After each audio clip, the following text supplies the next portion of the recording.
We only get one of these today? I'm accustomed to about 25 of these up here. Well, thank you, John. Thank you, Bob, very, very much.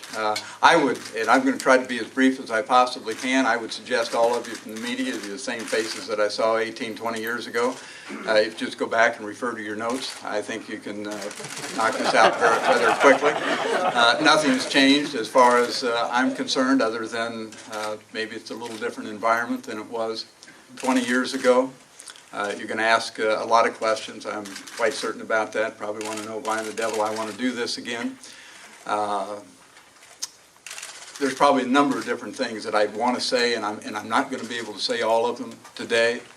I will, at some point in time, I think, get to them with you, the media. I appreciate everyone that's here. Appreciate the media. And now we've got to reinvent our relationship once again. I thought it was getting pretty good there for a while, but now it's going to go south real quick, I'm sure. But I appreciate on short notice everyone else that is here. There's some, absolutely dear friends, and I see Joanne back there, and I got to call Joanne and talk with her last night after I made this decision, and I got to talk to Ernie and Bonnie after I made the decision.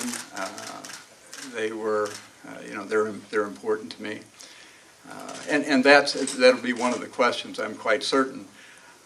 When did all this come about? When did I make the decision? Well, you printed it, unfortunately, before I made the decision. That's absolute truth, and that's really sad.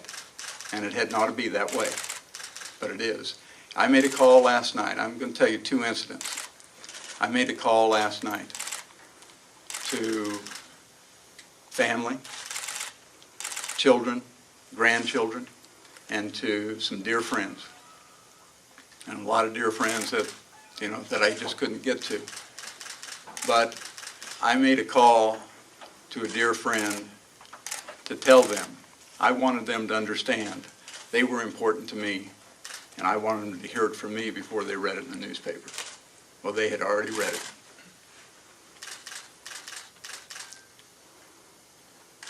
My grandson, one of my grandsons, gave me a call and said, it's on the internet. My son brought me the internet statement, and this was before it had actually happened. Before. And there were so many people that I didn't get a chance to tell before it happened. See? And that's sad. And in my way of thinking, it's disrespectful. Truly so. Now, this is supposed to be a positive thing, and I want it to be a positive thing.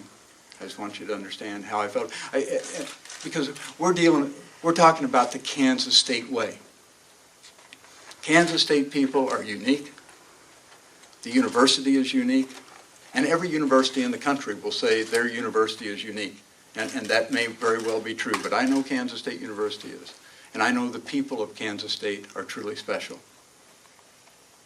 And the people of Kansas State are a different type, perhaps, than you might find on the East Coast and the West Coast. We all know this to be blue-collar, lunch-pail environment. That's all I know, being a Midwesterner. And so it allowed me to fit into this kind of environment. And I don't want us to grow out of that particular environment. And that'll be part of my charge. And I would hope that I can settle the waters. I think there's K-Staters to a certain degree are in a state of flux. And the important thing is to be able to smooth those waters and draw the K-State family back into a true family. There's a name on this stadium over here, and I was so honored and humbled that a group of people would consider putting that name up there. And I said to Tim Weiser, and you've heard this story, I said, Tim, if you're going to do that, then you need to add the word family to it. And my first thought is, my family that's here, and unfortunately those that couldn't be here, because they have been so special in my life. And they suffer, when I do these things, when I get involved with this silly game of football. I'm not going to let that happen again. But that's why that was there. But there was a second connotation. It ought to say family with the little uppercase 2, that says the K-State family. The K-State family, that's the alumni, the fans, our administration, central administration, athletic staff, coaches, players, students at this university, the staff in the Veneer complex, all the people that genuinely care about Kansas State University. It's those 13,000 people that were in the stands in 1987 and 1988, when they couldn't buy a win. They were there because they cared. It was so significant to them, so very significant. It's just that special environment. And so in the process and trying to decide whether I would do this, that was first and foremost. Some would say, well, you got to want to do it. Well, I don't know that there was ever any doubt about whether I wanted to do it. What was important to me, how'd my family feel? How'd this family feel? And how'd the rest of the family feel?